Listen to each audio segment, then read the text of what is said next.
Ndowooza abantu kyeweerabidde bagamba nti ku Lwomukaaga rescue team enkambwe yali ezza okunonola asajja be baali babeezinzeeko awo naye ate yagenda okutuuka nga omugaso gwammwe bagulabye nga babatadde. Ekituufu kyo kiri nti ebikwekweto bigenda mu maaso mu bitundu by'eggwanga eby'enjawulo, naye ate kika nnyo bw'otuuka mu Kampala n'emiriraano, mu bitundu bya Mukono, Kampala ne Wakiso, kubanga n'abatalina musango bakwatibwa. Nze eggulo nabadde ne mukwano gwange gwe ndropingako ewaka n'ensanga Nansana West 1 zone nga poliisi wali eri ku poliisi ya ekitundu kiri kulinaana Cheap Hardware ekoze operation yawo nga balina abasirikale babiri abali mu leeya n'alina emmundu bakutta abantu, naye ng'oli bwagezaako okudduka n'asuula sukaali oba n'asuula akaveera omuli ebintu byabadde akutte nga bamuleka ng'ako ke batwala.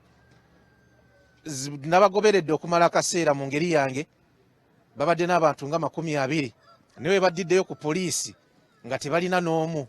Sigamba nti babadde babatadde nti babadde babakutte bubi, nedda, babatadde nga buli omu alina kyataddeyo. Ebyo bakama baabwe aba PSU bajja kgenda maaso n'obbinoonyerezaako, mbirinako obukakafu wali mu bitundu eby'Ebukoto bajja kubinoonyerezaako kuba bibakwatako butereevu nti abamu ku bannaffe abasirikale abali ku nguudo bo baagufuulira ddala mulyo, baagufuulira ddala mugano. Munawulidde waliwo gwe baakutteko awo mu bitundu eby'Egganda nga ali mu uniform eya FFU ng'era ze mwogeddeko ezo, naye ng'agenda akola operations ye ng'omuntu mu bitundu eby'Egganda eyo, ne beekolamu omulimu aba erosi oluvannyuma lw'abantu okucomplaininga ennyo. Oyo ne bagenda maaso ne bamukwata, naye nga talina kukolera eyo w'enaggulu, naye ng'ajja oba oliawo n'asuula ebitimba bye mu bitundu eby'Egganda. Kiri wangi oba oliawo gye bagenda maaso n'okulayika nti abantu babafudde olusuku mu mbeera emu oba endala. Naye olunaku olwaleero tujja dumalako nga tubalaga kiri mu bitundu eno eby'Ebuddu butya lockdown gye bayisaamu. Ndi wano Lukaya, oyinza okugamba nti yatemwako oba oliawo ku Masaka n'egenda mu Kalungu, naye buli ayingira e Masaka wano wasooka okulabira essanyu oba excitement ey'okuyingira Masaka olw'embeera ebeera wano, olw'omujjuzo omugano ogubeera wano, olwa bizinesi ebeera wano. Weziwerera ssaawa bwe ziti akatale kano akatunda okusingira ddala ebyokulya bannaffe abatambula okuva mu bitundu by'eggwanga eby'enjawulo. Oluguudo luno lugendera ddala paka mu Western, lufuluma n'eggwanga, naye essaawa bwe ziweranga zino wano waba watandise dda okuwata omuliro. Si kwata muliro guno ogwokya gwokka, naye olaba nti kayisanyo kaba katandise dda. Abambadde oba oliawo butaawo obumyufu n'ebirala babeera batandise dda okulayika nti beetala. Emmotoka ennyingi ennyo ku lunaku lwa bbalaza eziba ziva ku bannaffe ababadde bagenze mu byalo ziba oba oliawo zatandise dda okuyita wano n'okusimba wano, naye olaba nti wootuukiddewo ng'oluguudo lukalu bwe kalukalu, n'abantu abagenda maaso n'okulayika nti bakakkala bya bizinesi zaabwe olaba nga tekuli Lukaya. Abamumanyi mumumanyi, n'ekitiibwa kye mukimanyi. Eno nno gye bayita lockdown, nti awakuŋŋaaniranga abantu abangi olaba tekuli bantu bonna bw'ogenda maaso nakulaba. Essigiri ezimu nkalu bwe kalukalu, tetumanyi oba zikola oba tezikola. Ekifaananyi ekiri wano akikulagira ddala embeera oba oliawo eyinza okukulembera okwaniriza mu kibuga Masaka nti eno baggalirayo ddala olw'okubanga tebakkiriza inter-border crossings ezo nga emmotoka bazigaana n'okusala n'ebiringa ebyo, ate nga n'ezitali essential teziyitamu. Olaba nti buli kimu wano we tuli kyakyukira ddala embeera yeeyo nga bw'ogiraba. Amasigiri agaakeerwa ng'okkumwa ogalaba nti go gaakalira ddala. Abatonotono oba oliawo abasobola okweyiiya obalaba nti batandise emu, babiri, basatu, bana, abo batandise okulayika nti batetenkanya bunyama buno ababumanyi mumubumanyi nga bwogenda maaso n'okubulaba. Osaba bwa 15 ne bakusimba bwa 2, simanyi lwaki. Musiraamu nsanyusa okusinkana obuddeko sayidi eno eyo ndaba wawanvu sembirako eno bwoti tunyumyemu eddakiika 2. Lukaya si bweti bwe yabeeranga bwe tutuukiddewo nga bye twalabanga si bwe biri, naye mwe mwakedde okukola bannammwe baawummula. Tubuulireko. Tukola mu shift okola ne banno ne bajja ne bakola mu mbeera bwetyo kubanga tuli bangi okola olunaku lumu n'owumula ennaku nga 8 ne bano ne bajja ne bakola. Kati eggulo sinze yabaddewo n'abaliwo leero era nkyasifa abaliwo mu mbeera bwetyo.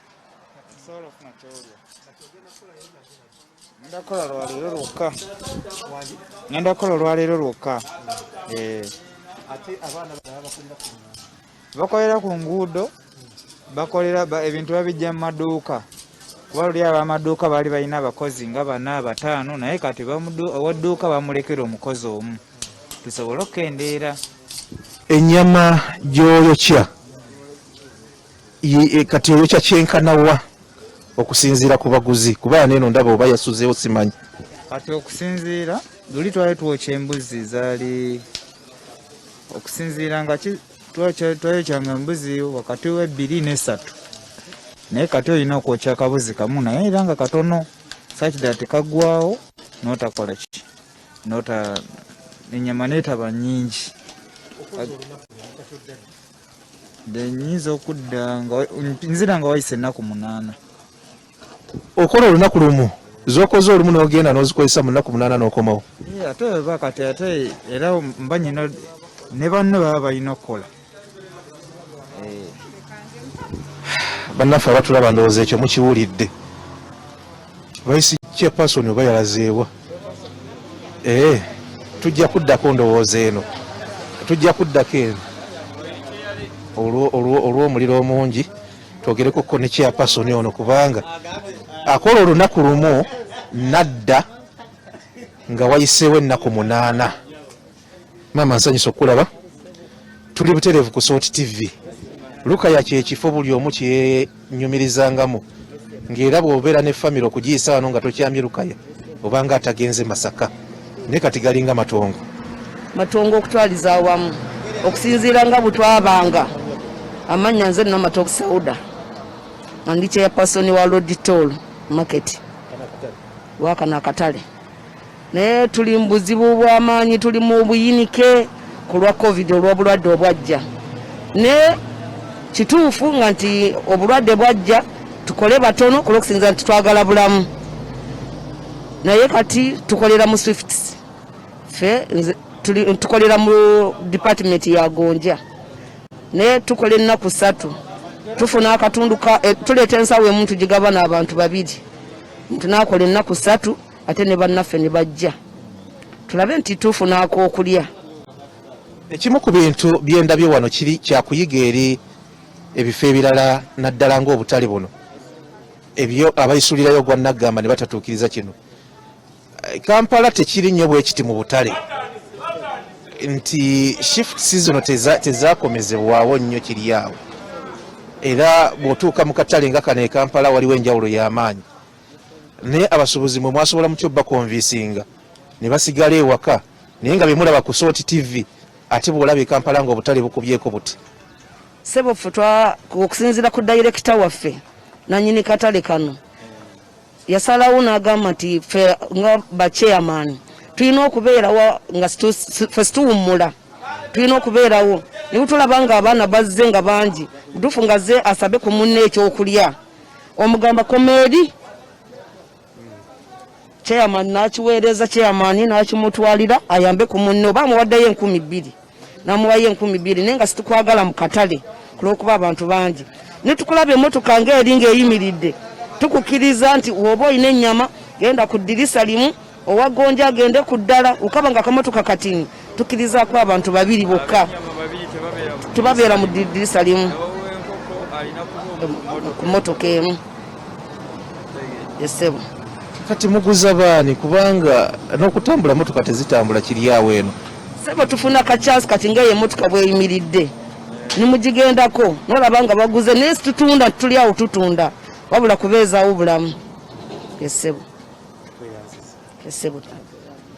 ekyo kyekiri erudde eno kubeezawo bulamu ekyo kyekisinga obukulu kasita obulamu bubeerawo naye ekiri Lukaya kikuwa ekyokuyiga kinene nnyo naddala ggwe ali e Kampala ng'ogamba nti bakugobye mu katale bagambye mukendeeze ku bantu ffenna tulwanira kimu bulamu nti wano woolaba wajjuzanga abantu era saawa zino abantu bakeeranga kutambula okuva e Masaka, Mbalala n'ebitundu ebirala. Singa omugano kati oguli wano gulinga nga gwanswa, naye olaba discipline gye balina n'engeri gye basetinga apo ekintu kyabwe nti akoze olumu adda luvannyuma lwa nnaku 8 abalala 3 kine wala tekisoboka kolebwa. Bye bibuuzo nze bye neebuuza, naye abaana mbebaza nnyo nti oba oli awo kino kijja kuyamba okuwa ekifaananyi ekirungi ku bannaffe abalala abatuuka n'okwagala okwekalakaasa nti babajje we bakolera olw'okuba bangi olw'okuba ki. Abaana nga bali mu studio twagadde tubalageko ko bannaffe batulaba ku mbeera eri mu bitundu ebirala ebyesudde ekibuga na butya bwe bagobereramu SOPs n'ebiragiro bye tukyagenda mu maaso n'okugoberera mu COVID ono owokubiri ne mu weevu eno eyokubiri gye tulimu eno yo okiraba nti oba oli awo social distancing bagiwa ekitiibwa kiyitirivu nnyo ate ekitali mu Kampala mu butale obuli mu kibuga ekikulu eky'eggwanga, ate nga bagamba nti obulwadde bwa COVID-19 gye businga okwegirisiza. Omuzindalo kangu baddize mugende maaso n'okuweereza ekiri erudde eno kyekyo nga bwenkibalaze.